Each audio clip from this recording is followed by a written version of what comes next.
Welcome back everyone. I'm John, from Fast Films, and today we're going to take a look at a 1980 romance, adventure film, called The Blue Lagoon. The movie begins on a ship. Two children, called Richard and Emmeline, sit at the edge of the ship looking at the water.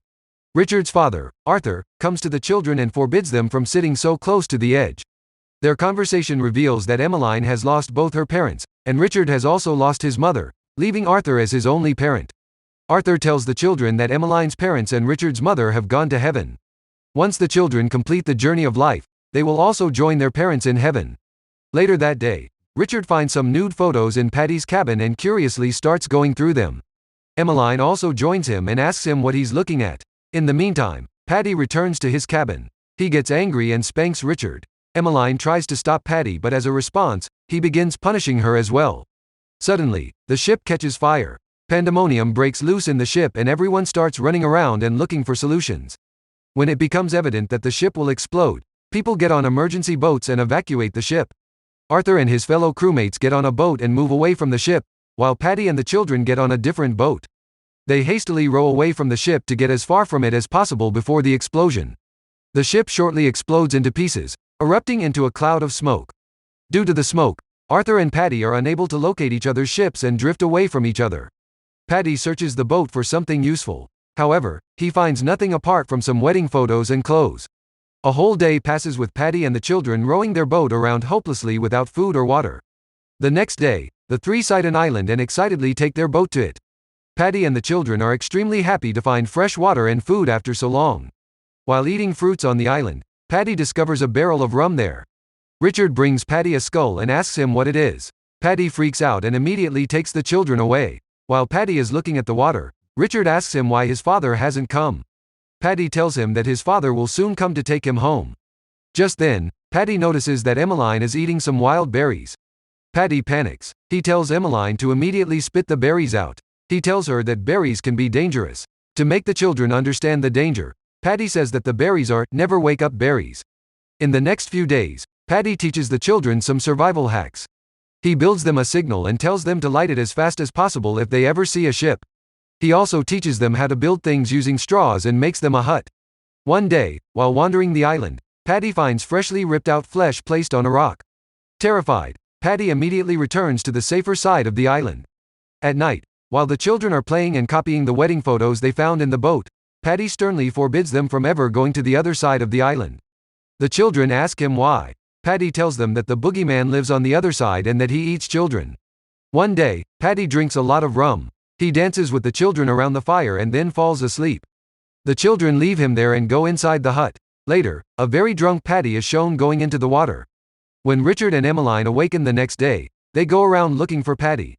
After searching for a long time, they finally find him, laying on the ground, hugging the barrel of rum. When they turn him to look at his face, they realize that he's dead.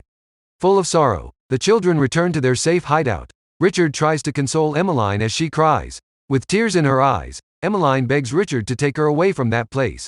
Thus the next day, Richard and Emmeline put their belongings into their boat and go to a different island located nearby. Days turn to months and months turn to years. The children grow up into teenagers on the island. On Christmas, Richard brings Emmeline pearls. This makes Emmeline very happy and she kisses Richard for the first time. One day, while bathing in a pond, Emmeline notices herself bleeding. Not having any knowledge about menstruation cycles, Emmeline freaks out and calls Richard for help. Richard immediately rushes to Emmeline. However, when he reaches her, Emmeline forbids him from coming closer. Richard notices the blood and asks Emmeline how she hurt herself. Emmeline tells him that she's fine and makes him leave. Richard asks Emmeline to let him see how she hurt herself, but Emmeline ignores him. This infuriates Richard. He tells Emmeline that it's unfair of her to keep secrets from him. He tells her that she has changed and storms away. The next day, Richard catches Emmeline looking at his body. He tells Emmeline that she's been acting weird lately. The two later watch the sunset together. Richard asks Emmeline if she ever wonders what really happened to Paddy. Disturbed, Emmeline says she doesn't want to talk about it and leaves. Later, while having dinner, Richard tells Emmeline that there are so many questions in his mind about nature which he wants answers to. While the two are playing around in their hut, Richard and Emmeline hear the sound of distant drumming.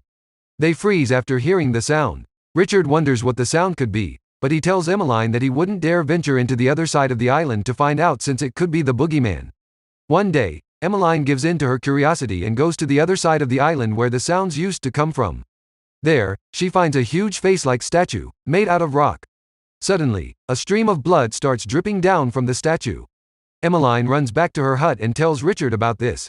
She tells him that she has found God on the other side of the island. Richard is infuriated. He tells Emmeline that she made a great mistake by venturing into the forbidden areas. Emmeline tells him that the other side is not dangerous. She tells him that she saw the face of God, and she knows because she saw him bleed, just like Jesus. Richard doesn't buy this and tells Emmeline to be careful. That night, Emmeline has a nightmare in which Richard dies after eating some wild berries. She wakes up, disturbed, and starts looking for Richard. Richard comes to her and comforts her. Emmeline asks him to promise her that he will never leave her alone. Richard hugs her and promises. Emmeline kisses Richard. But when Richard starts feeling her up, Emmeline stops him and moves away. Later that night, while Emmeline is sleeping, Richard touches her. Emmeline wakes up and rudely sends Richard away. The next morning, Emmeline tries to talk to Richard but Richard ignores her. Emmeline follows him as he walks off towards the shore and plays with himself. Emmeline calls his name but Richard yells at her and tells her to leave. Later, a ship comes sailing near the island. Richard starts waving to it excitedly and runs towards the signal to light it. However, he fails to reach the signal in time and the ship leaves. He notices that Emmeline had been close to the signal all along and asks why she didn't light the signal. Emmeline ignores him, which makes him even angrier.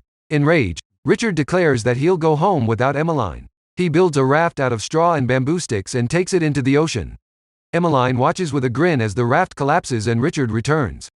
She taunts him and tells him that he'll never be able to make something strong enough to carry him home. As a comeback, Richard tells Emmeline that she has started to look funny now. Emmeline throws a coconut at Richard which hits him on the head. She rushes to him as he collapses and apologizes. Richard slaps her across the face and says he wishes she was dead. After this, Richard returns to the hut and throws all of Emmeline's belongings out of the hut. Alarmed, Emmeline asks him what he's doing. He tells her that he's the one who built the hut and he would no longer let Emmeline live in it. A couple of days pass with Emmeline staying outside, even in strong winds and storms, while Richard peacefully enjoys the comfort of his hut. One day, Emmeline accidentally steps on a poisonous fish. This makes her weak. Richard notices her deteriorating health and goes to check on her. Realization dawns on him that if he ever lost Emmeline, he would be stuck on the island all alone. He begs Emmeline to stay strong and stay with him. Emmeline tells him to take her to God. Richard carries her to the other side of the island and lays her in front of the stone statue. With teary eyes, he says he didn't mean it when he said he wishes Emmeline were dead and begs God to save her. After some time, Emmeline moves and opens her eyes. Richard sighs in relief and asks her how she is. Emmeline asks Richard if he's still mad at her. Richard tells her that he isn't mad, he's only afraid of losing her. After this incident, the bond between the two strengthens. While they're eating fruits together, Richard and Emmeline start fooling around. They notice how their bodies change because of their proximity. They are confused by the strange things they're feeling. They let their instincts guide them and thus make love to each other for the first time. This discovery changes their days.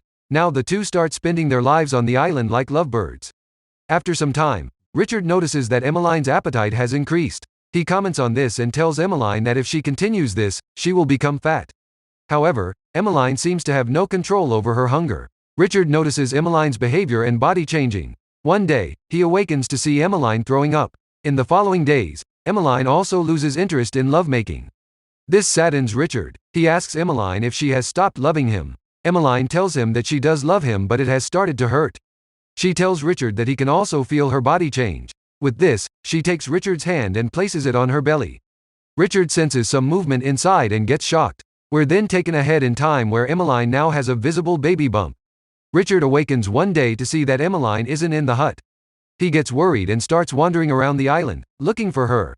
While looking for her, Richard goes over to the forbidden part of the island. There, he sees the drumming jungle dwellers for the first time. They dance around the fire with peculiar sticks and tools in hand. As they're dancing, one of them is laid down in front of the stone statue and sacrificed for their deity. Richard is horrified by this. He turns and runs as fast as he can until he reaches the safer parts. When Richard returns, he hears Emmeline's screams. He follows them to see Emmeline, who's now experiencing labor pains. Richard tries to comfort Emmeline as she moves and squirms in pain. The agony finally stops after a while and Emmeline's baby is born. The couple is shocked upon the little one's arrival since nature's phenomena was unknown to them. The couple cradles the baby and brings it back to their hut. Later that day, the couple sits in front of the crying baby, wondering what it wants. When the baby starts suckling on Richard's finger, Richard tells Emmeline that the baby must be hungry. Thus the two start trying to feed it fruits and coconut juice, but the baby continues crying. To console the baby, Emmeline cradles it to her chest, and that's how she discovers what the baby actually wants. The couple names their child Patty and they all start living a happy life as a family. Patty soon grows up into a toddler. While walking with Patty and Richard on the shore, Emmeline asks Richard if he remembers their snowball fights. After saying this, Emmeline smears mud on Richard's arm. She tells him that it's freezing just like the snowballs they used to play with. The family starts playing around in the mud. A moment later, they see a ship approaching, but none of them go to light the signal, indicating that they are content with this life and consider the island their home. Arthur, now old with age, is seen on the ship. It's revealed that he's been out on the sea, looking for Richard and Emmeline for a very long time. He watches the family as it goes back, covered in mud, and says that they can't be Richard and Emmeline. One day, Emmeline requests Richard to take her back to the place where they used to live with the older Patty before he died. Richard takes the boat out and takes his family to the island they first used to live on. When they reach the island, memories come back to Emmeline and she refuses to go further inside. Richard tells her to wait and goes to get bananas. While Emmeline is waiting for Richard near the boat, Patty picks a few berries and puts them in the boat. Emmeline gets in the boat with Patty after a while and starts rowing the boat around near the island. Patty grabs one of the oars and throws it down into the water. Emmeline panics. She tries to get the oar but it's far out of reach. Richard returns with the bananas and notices the oar. He jumps into the water and grabs the oar. As he's swimming to the boat after this, a shark starts nearing him. Richard freaks out and starts swimming hastily. Emmeline throws the other oar at the shark and Richard gets into the boat with the one in his hand. They realize a bit too late that throwing the oar was a mistake.